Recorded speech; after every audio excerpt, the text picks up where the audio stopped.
This is the Entegra Coach Odyssey SE. What I love about this motorhome is overall, bumper to bumper, we're about 25 feet long. Folks, this is a no-slide unit. You're gonna notice that we have nice clean graphics on the side, backed by the Entegra Coach 2+3 warranty. That's double the industry standard, and it is on the Ford E350 chassis, so it's got a great powertrain. Come on inside and check out the inside of this coach.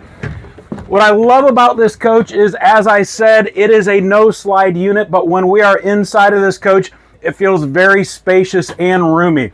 You've got a rear corner bed, rear corner bath, and what I love about this layout is, folks, quite frankly, when I'm going camping, I'm gonna spend as little time as possible in the bathroom and also the bed. So we've stuck that in the rear of the coach, out of the way. When you need them, they're here.